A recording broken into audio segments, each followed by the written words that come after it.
advance is their argument for this. As we 52 states against us, do not bring us into temptation, but deliver us from evil. Amen. Bago maupo ang lahat, siguraduhin muna natin malinis ang ating mga ilalim na upuan na sa ganoon ay magkaroon ng komportable pakikinig sa loob ng ating talakayan. Okay, kung malinis na, maaari na kayo rin. So magandang araw mga mag-aaral. Kamusta naman ang inyong mga araw? Mabuti naman kung gano'n. Wala bang mga liban sa ating klase sa umagang ito? Wala po. Nangangahulugan lamang ito na ang lahat ay willing na magkaroon ng mga bagong kaalaman sa umagang ito.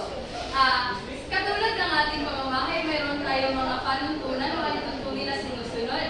At upang magkaroon tayo ng organisasyon sa ating talakayan sa umagang ito, ay nais kong kayo ang magbigay ng ating mga panuntunan susundin. Binibinig, Eunice, may maibibigay ka ba? Itaas ang kanang kamay, nais sumagot.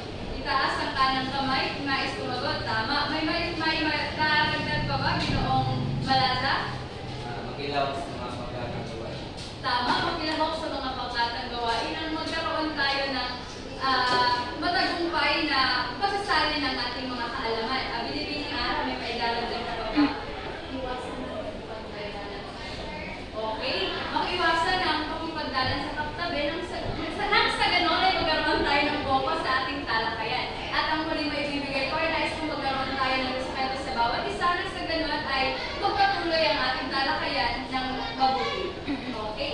So, sa pagsisimula ng ating araw sa umaga ito, ay magkakaroon tayo ng pangkatang gawain. Nais kong ito ang maging unang pangkat at ito naman ang pangalawang pangkat. So, hatatingin ko lamang ang klase. Okay, so may ipaparinig ako sa inyong isang audio na may kaugnayan sa ating magiging paksa sa umagang ito. At nais kong magpaunahan kayo sa mga katanungan, sa pagsagot sa mga katanungang ibibigay ko pagkatapos ng ipaparinig kong audio. At ang pangkat na magkakaroon ng unang pagkakataon na makasagot at kung tama ang magiging sagot ay magkakaroon ng puntos dito sa ating scoring board. Nakuha ba? Okay, so magsisimula na ang aking pagpaparinig ng audio at nais kong makinig kayo ng mabuti. Cut. Ang mga salitang naglalarawan, katawagan, ngunit kung ito ay naglalarawan ng pandiwa, pang-uri at pang-abay,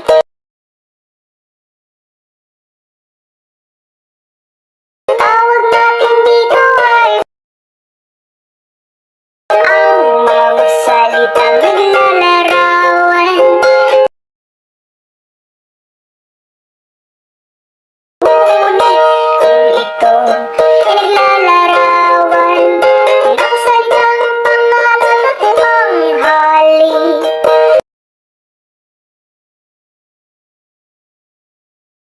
tawag natin dito ay ang mga salitang naglalarawan. Ang katawagan, wag na wag nyo itong kalilimutan. Laging itatak sa inyong isipan.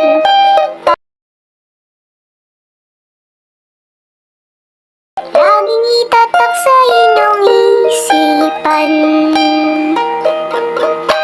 Okay, ngayong tapos na ang magpapakinig ng ating audio ay susunod naman ang mga katanungan. So, ang unang katanungan, sa unang pagkaputol ng ating audio sa mga nawawalang lyrics, ay ang sabi, mga salitang naglalarawan. So, mula sa inyong mga nakaraang diskusyon, ano nga ba ang mga salitang naglalarawan? Binibining ara? Tama, bigyan natin ng tatlong bagsak, si Binibining ara.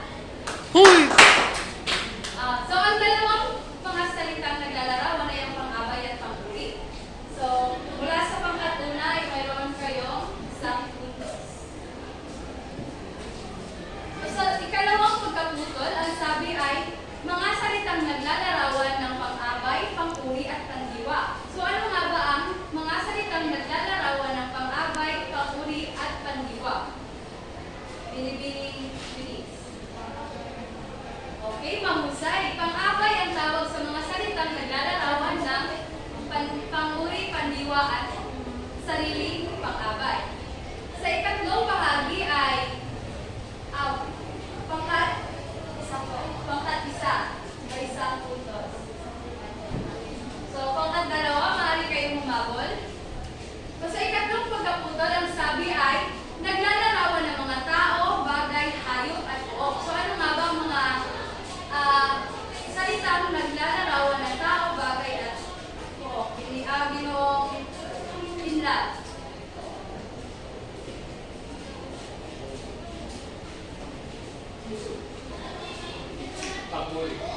Okay, tama. Bigyan natin ng tatlong bagsak sa ginoong inlab. So, panguli ang tawag sa mga salitang pangalan ng ay hayop at buok. So, mula sa inyong mga kasagutan, ano kaya ang magiging paksa natin sa umagang ito? Binibining Michelle? Sa tingin ko po, ang paksa natin sa umagang ito ay tungkol sa panghuli ng mga asal. Napakahusay, bigyan natin ng masigabong palakpakan ng si Binibining Michelle.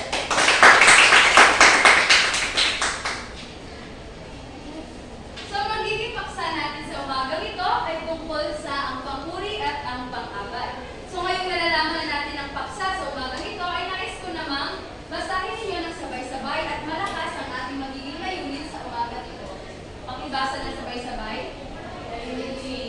Sa kalagsan ng talakayan, ang mga mag-aaral ay inaasahan na nalalaman ang kahulugan at gamit ng panghuli at pang-abay sa loob ng pag-usap.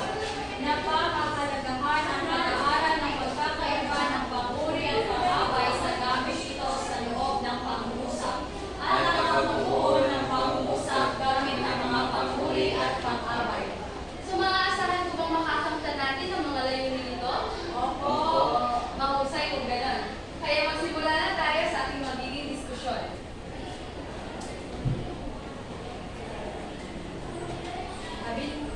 Nais ko munang iparinig sa inyo, ipakita sa inyo ang isang video tungkol sa panghuli. So, saan nga ba tungkol ang inyong napanood ng video? Binibining Michelle?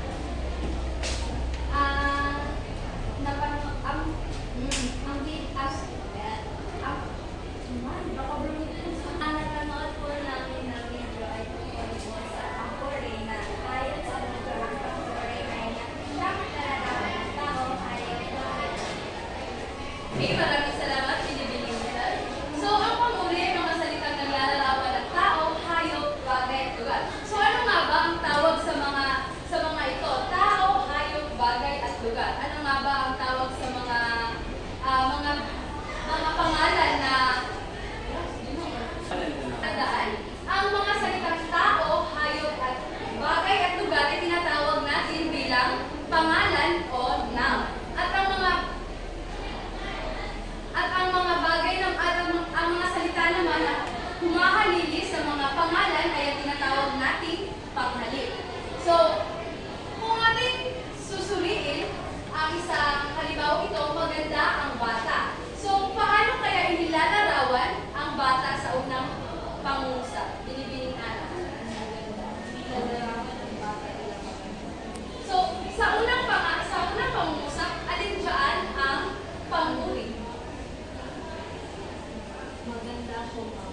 nagbigay ng mga salitang panguri.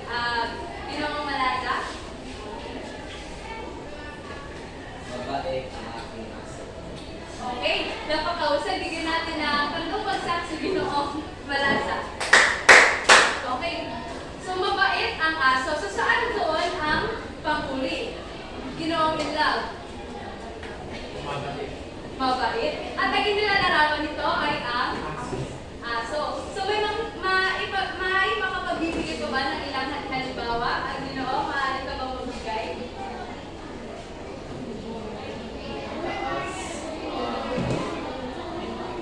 Building. Mataas ang building o mataas ang gusali. So bigyan natin ng tatlong bagsak si Ginoong, ano po nga? Ginoong Ninyo. Hard. Okay, so mula sa kanyang ibinigay na halimbawa, ano ang pag-ulit yun? Mataas ang gusali. So ano ang inilalarawan doon? Binibining ara? Mahusay. Ang gusali ang inilalarawan bilang mataas. Okay, sa tingin ko ay naiintindihan na ninyo ang tungkol sa panguri. At ngayon naman ay dumako tayo sa pangabay.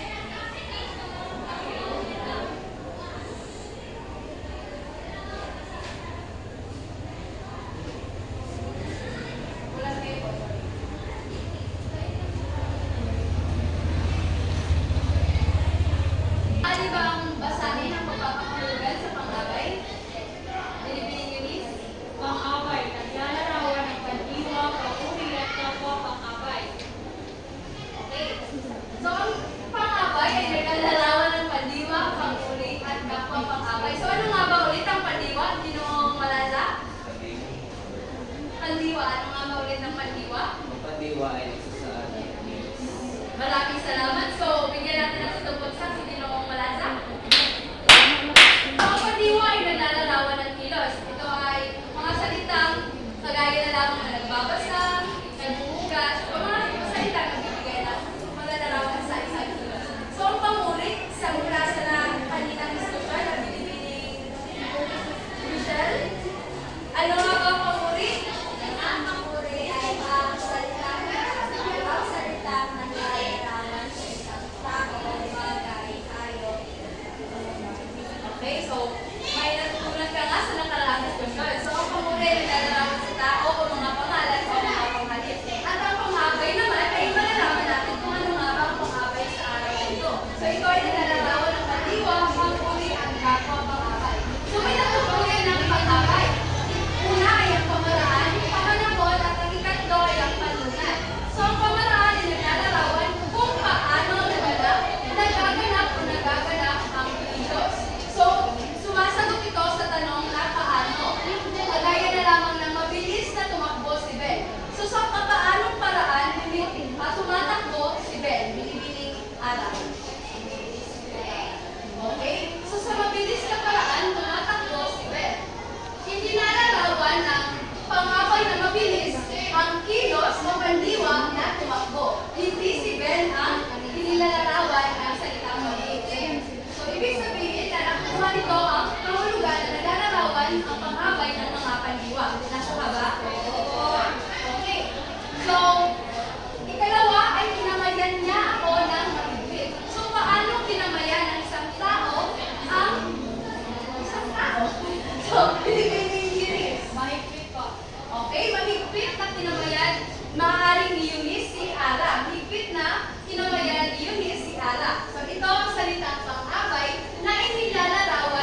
pangabay na pamanahon.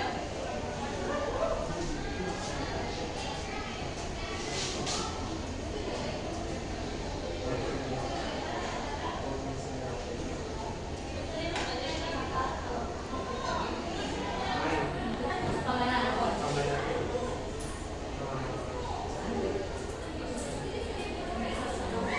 Ay, nagsasaan kung kailan naganap o magaganap ang kilos.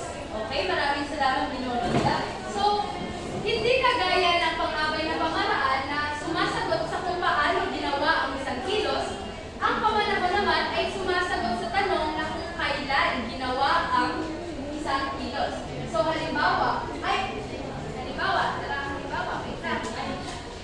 halimbawa ay tuwing Pasko ay nagtitipon silang mag-anak.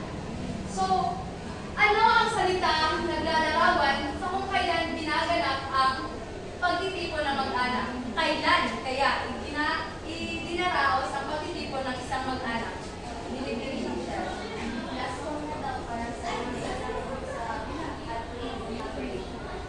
Start. So, Binibining Michelle, paano nga ba inilalarawan ang kailan nga ba nagaganap ang pagtitipon ng isang mag-anak? Tuwing Pasko. Tama. So, nilalarawan ang pagtitipon ng mag-anak kung kailan ito ginaganap tuwing Pasko. So, pangalawang halimbawa, ibig aral. Ibasa. Manonood tayo bukas sa Okay, manonood tayo bukas ng magpakailanman. So, mula sa iyong binasang halimbawa, saan ba ang salitang sumasagot sa kung kailan nagaganap ang isang kilos? Start. Okay? Bigyan natin ng 5 bagsak si Binibining Ara. So, tama ang kaya sagot na bukas isang programa sa telebisyon na magpakailanman. So, ang pangatlo ay nag-e-ehersisyo siya tuwing umaga. So, kailan ginagawa ang pag-e-ehersisyo ng isang bata or isang tao? Binibining tuwing umaga po. Tuwing umaga. So, tuwing umaga. So, tama. Naiintindihan na ba ang... Hello, Kuya Adi. Naiintindihan na ba ang tungkol sa pangabay ng pamanahon? Oo. Okay, so ano nga ba ang sinasagot sa tuwing... anong tanong ang sinasagot tuwing tumutukoy tayo sa salita pangabay ng pamanahon?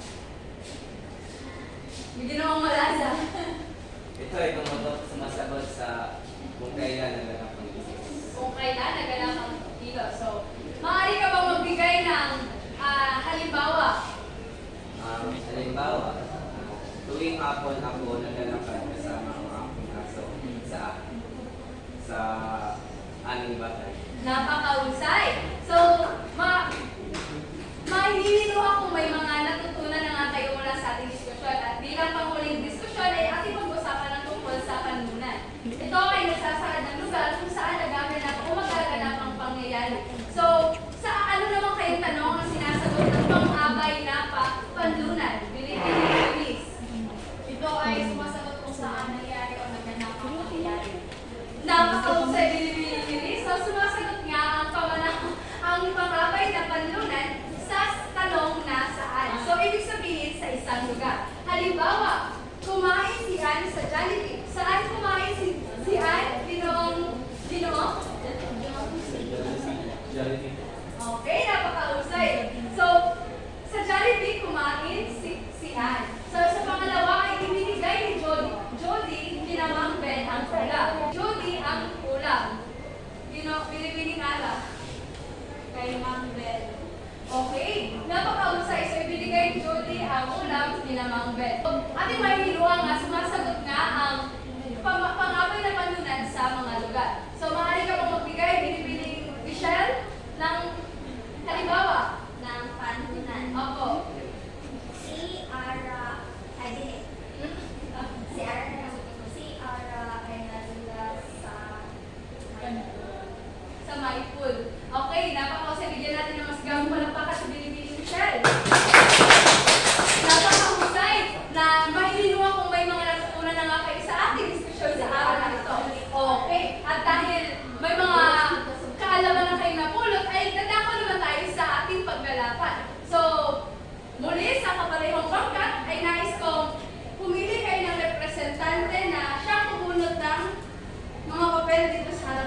So ngayong paano mo babasahin, Binibining Ara, ang Bumuolan igdadalawang pangungusap gamit ang mga naglalarawan sa tao, hayop, puok at bakal. Ang uri na naglalarawan. okay, Ang bigay ng tigdadalawang pangungusap gamit ang mga pang-abay sa paglapangan ng lalo na ang paraan. Okay, ngayong nalalaman